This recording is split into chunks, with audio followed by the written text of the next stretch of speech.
Greetings, fellow Gorehounds, and welcome back to a Blood Splattered vlog.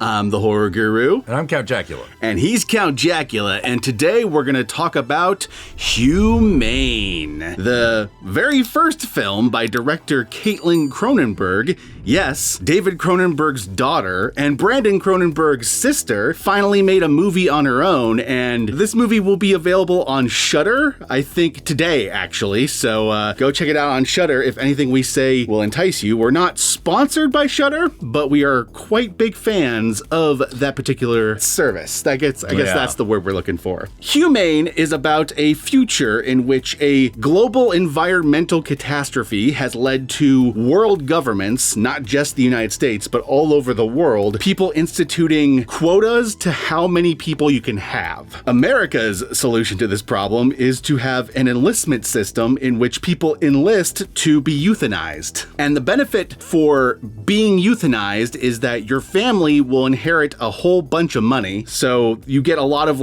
parents euthanizing so that their children's futures will be insured. But as this movie shows, it's a little bit more fucked up than that. So anyway, Humane. I adored this movie, but it is a really rough watch. Okay, so basically a bunch of people of a particular family, they get together, they all have their quirks, they're almost all assholes. Yes. And they've been brought together to the house because the dad has something special he wants to tell them. And they're the York family. They're a very well-off family. He is a famous news reporter. His son is a anthropologist, or at least that's what he says, but what he really is he's a pundit for the government. Yeah. He shows up to defend the whole enlistment program on national TV to push the program onto more people, and he's essentially a propagandist. Yeah. I felt like half of him was a dig at Jordan Peterson. His next daughter down in terms of age is the CEO of a pharmaceutical company who's being sued because they made pills that were essentially placebos. So a bunch of people died thinking that it would help them. We got some winners here in the family. Yeah. Next one down is Noah, who is an adopted son. Noah has a bad drug problem, but he's currently in rehab, and he has a history that we'll talk about in the spoiler section because it doesn't really come up until later in the movie. Yeah.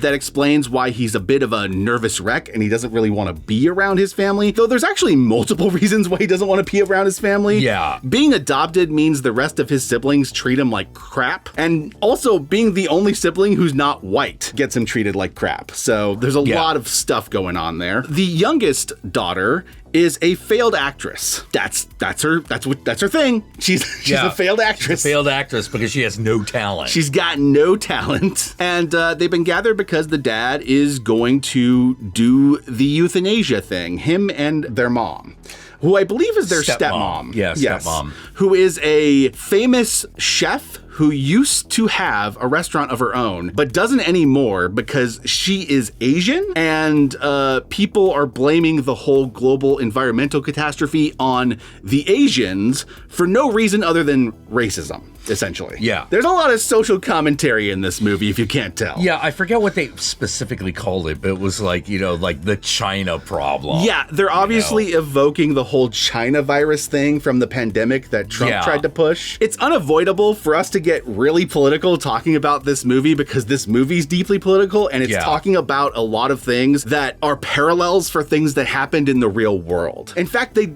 directly mention things that actually did happen in the real world, like the border caravans. Like the border caravans and the border concentration camps. Yeah, and even though the movie doesn't directly say, it's very obvious that the current administration that the son is working for is a Republican administration, and their dad is a bleeding heart liberal, but he's also a rich bleeding heart liberal, so he comes with all that baggage.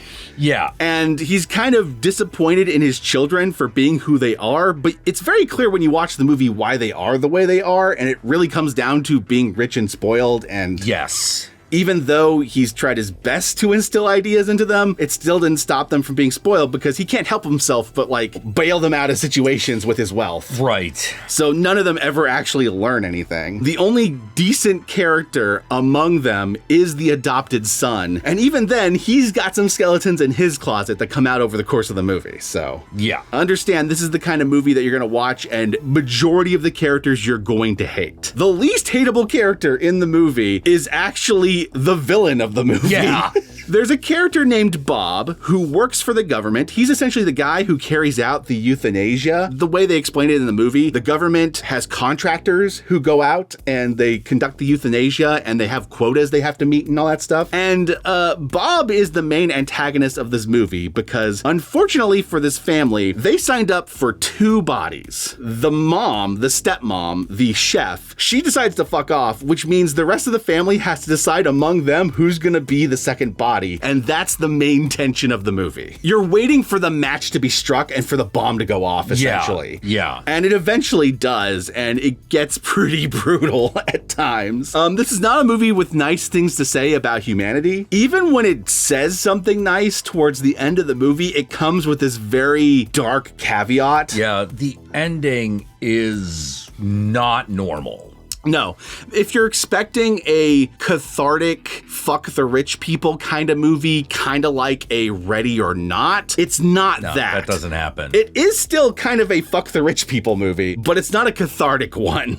If that makes sense. Yeah, we'll talk about it more in the spoilers, but it's actually really unsettling. Oh yeah, the ending is unsettling as all fuck, and one of the weirdest parts about it is I can totally see how someone might watch it not realizing how unsettling it is. One of the things I actually really love about this movie is despite hating just about every other goddamn character you're introduced to, the writing for the characters is really good. Yeah, because you can tell that the whole idea of this was to discuss all of American politics currently in 90 minutes. Yes, and everyone in the family represents someone on that spectrum. Yeah. You have the complete, like, right-winger of the son, who's, like, the full-on Republican Party kind of guy. Yeah. You have the bleeding heart rich liberal of the dad. You have the pharmaceutical head who's just all about the money and all that shit. Bob, the villain, kind of represents the person who's like, hey, I'm just doing my job, right? Like, right. These are the government rules. These are the regulations. I'm just carrying out, the rules that you guys, the rich people, all set up, Yeah, I was just following orders. He's the government worker, he's the kind of cop class. They even evoke that because they tell you after you meet him that he used to be a prison guard. Yeah. Before he ended up working as one of these guys, so.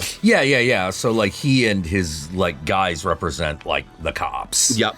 You have the failing actress character who, on the surface, kind of performs being a bleeding heart liberal, but when push comes to shove, will just do whatever is gonna benefit her. Yeah. The performative one. Yes. Adopted son Noah, who is kind of the one who's actually just kind of royally screwed by everything. Yeah, he represents the immigrant population. Yeah. Like, he's a citizen of this family, metaphorically, but he's also like an outsider from the family. Yeah, he's an outsider. He is blamed for everything. Yes, absolutely. They scapegoat him the entire goddamn movie, and it's very clear what they're doing. They scapegoat him to the point where sometimes they will just do it just because one of them is bored. Yep, absolutely. Absolutely. know? And even like the dad, like, even though he on the surface cares about all these issues and is kind of doing this as kind of like a statement for like, well, if my son's gonna go out there and he's gonna promote this thing, then we better do a good example for our country and do this ourselves, because most of the people signing up for this are poor people, and that can't stand. It's also obvious there's a bit of a selfish tinge to it too, because he also just doesn't want his family to go down for the shitty things his children are doing. So if they're like listed as these like heroic patriots when he does this, it's kind of like his last statement. Yeah. He failed his family, but at least he can save his name. And that kind of comes up a little bit more directly later on in the movie, and we'll talk about that in the spoiler section, because there's some... there's some big spoilers in this movie. It did make me go, after watching it, go like, hey Caitlin, are the Cronenbergs okay? Is your relationship with your brother okay? I find it really funny that David Cronenberg, the dad, is the one whose movies are generally the most hopeful. I know, isn't it funny? Yeah, absolutely. There's always this out with David Cronenberg, which is, if I descend into monstrousness, I might be able to save my humanity. Yeah. Cronenberg's interesting because, like, he obviously cares about the body and humanity's connection to technology. Yeah. And how that influences the way we think and the way we behave. think and the way we live, and the way we biologically exist. And his son, Brandon, seems to be very concerned about identity. The concept of identity itself. Throughout his movies, he has that like interfacing with technology, but sometimes it's just class struggle, like in Infinity Pool. Yeah. So sometimes it's not even about the technology. And the daughter, just based on this movie alone, I have no idea how her filmography is gonna, Yeah, because this is her first feature, But based on this movie alone, it's very obvious that she has a concern about politics itself and how that influences people's decisions. Yeah. The dichotomy of how people present themselves. Yes. People will present themselves politically as one thing, but they have all these other actions they do that kind of would define them in a different way. Yeah. They're the actions that they want people to see. Mm-hmm. There is who they really are, and then there's who they think they are. Yes. And this movie explores that with kind of all the characters to a certain extent. Even the dad, even though obviously because he's going to be euthanized, he goes pretty quickly in the movie. Even he has like a mini version of that journey in the short time we follow him in the movie. There's a point where you're confronted with who you really are.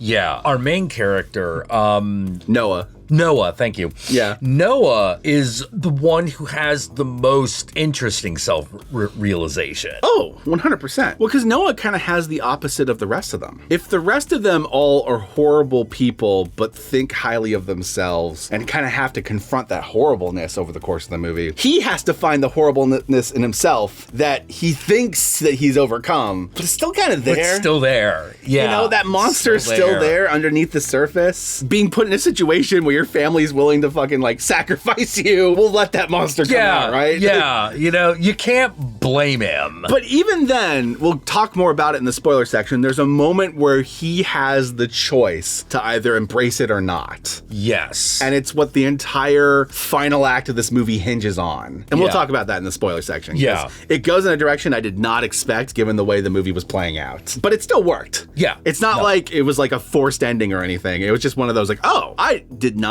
think that the movie could go that direction, but okay, all right, let's see how this goes. Oh God, that ending. Oh, that's just some dark things. Yeah.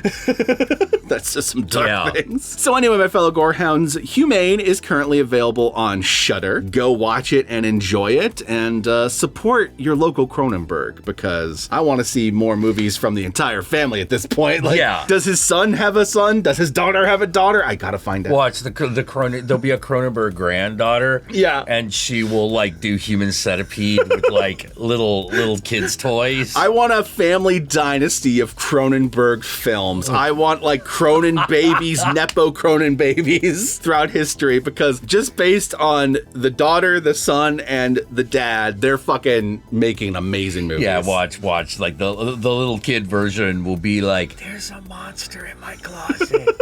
You know how I know? It's 'cause it's me. And then you'll be like, there you go, masterpiece. Anyway, my fellow gorehounds, let us move on to the spoiler section, because there's a lot to talk about there. Yeah. Here we go.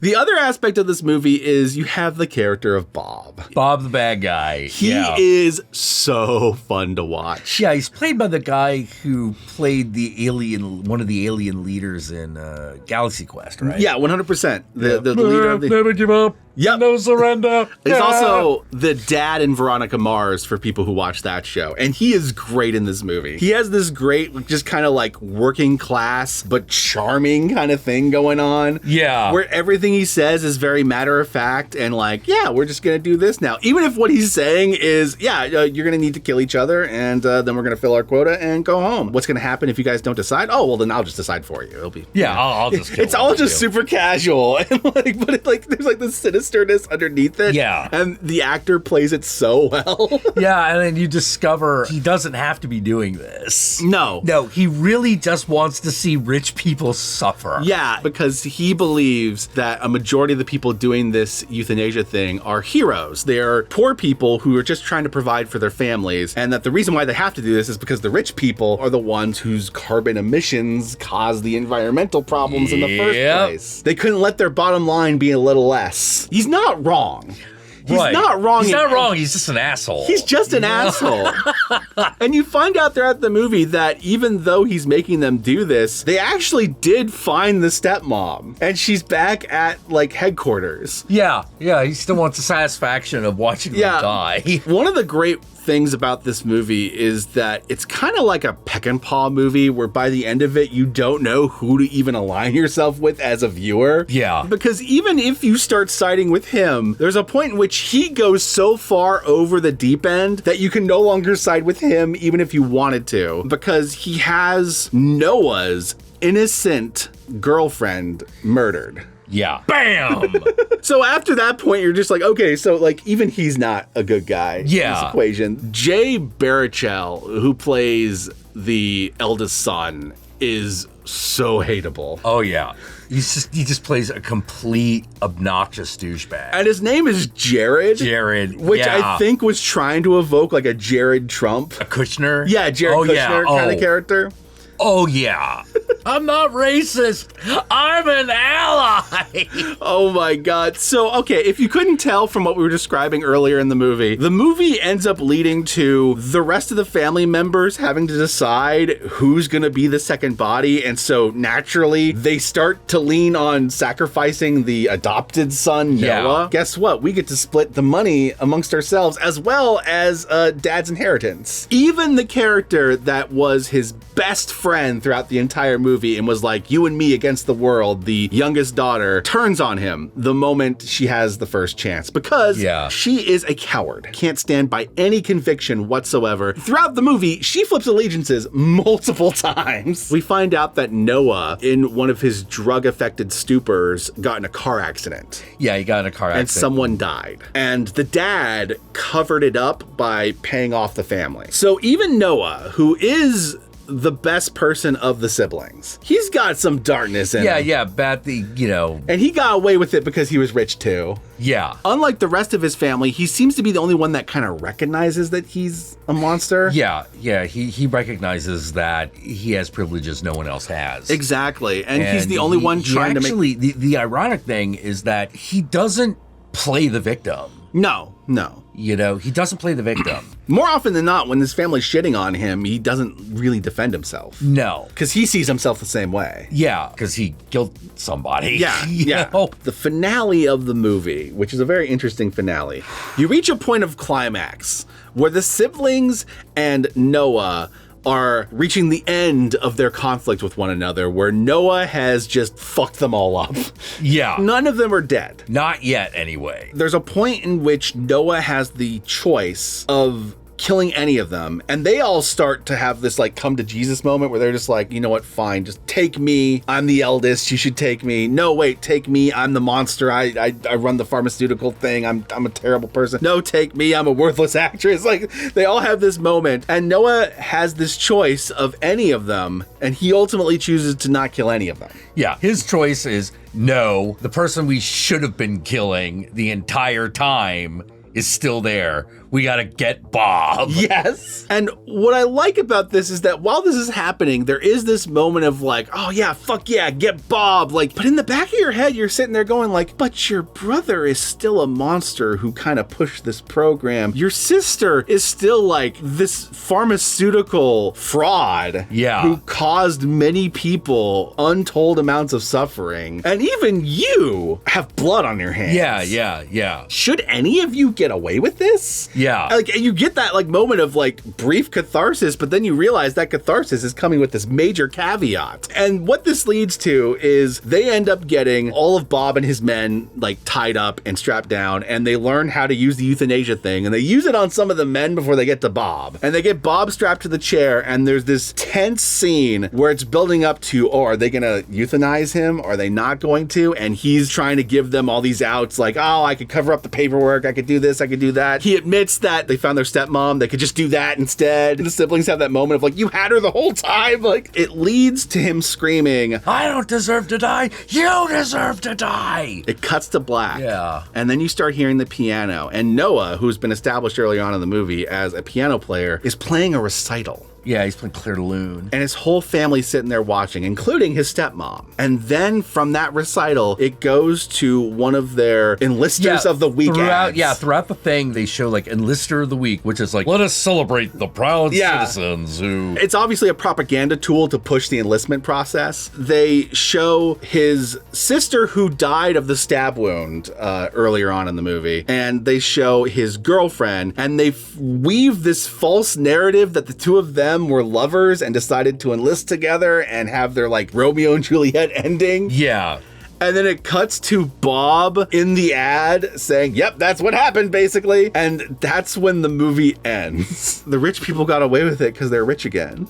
Yeah. And the movie almost had you rooting for them, too. You're like, wait, hold on, they won, but... should they have? Yeah, and the answer is no. Yeah. No, they shouldn't have. And you also find out in that moment how bullshit those ads are to begin with. Like how many of the stories that they were showing throughout the movie when they would show one of those enlisters of the week ads are real. Yeah, probably none. Yeah. Probably none of them. And so it's one of those like, okay, these characters came out a stronger family and they bonded and they no longer hate each other. But wait, hold on, they're still the monsters.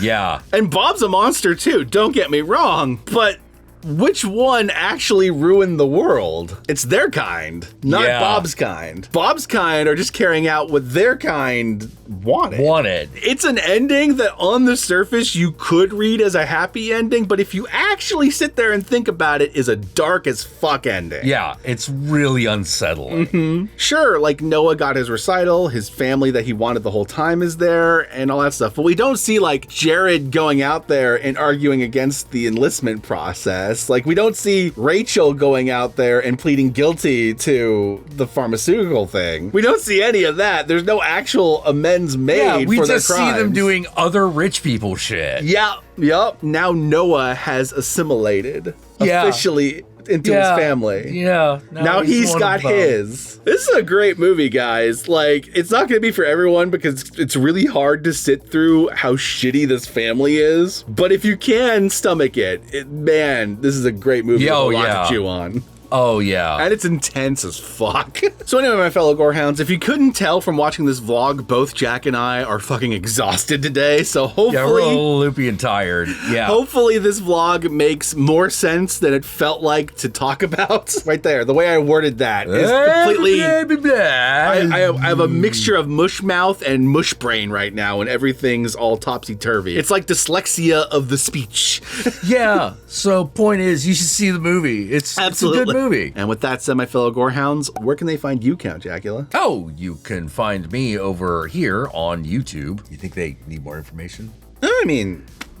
not necessarily. Well, you can find me here on YouTube where I stream throughout the week on Monday, Wednesday, and Friday at 7 p.m. Pacific Standard Time. And on Tuesdays and Thursdays, I also stream on Twitch. Anyway, how about you? Y'all know me. I'm the Horror Guru. You can find me at the Horror Guru on Twitter, Twitch, Instagram, Facebook. Just look up the Horror Guru or Blood Splattered Cinema, and I'll be there. Be sure to like, comment, and subscribe, and don't forget to ring that notification bell so you're notified of my videos immediately upon their upload. And if you'd like to help out either of us more directly, be sure to check out our Patreon pages. And remember, if you decide to go the Patreon route, even $1 a month can go a long way, but we will certainly accept more. And if you made it this far into the video, then I want you to comment below, and be sure to comment below using the hashtag I'm an ally. Use the hashtag I'm an ally. That way I know, that way Jack knows, that way the whole world knows that you are probably a bigot who works for the government and is pushing a really terrible policy. And I'm sorry. And with that said, my fellow Gorehounds, peace out. And we'll catch y'all later.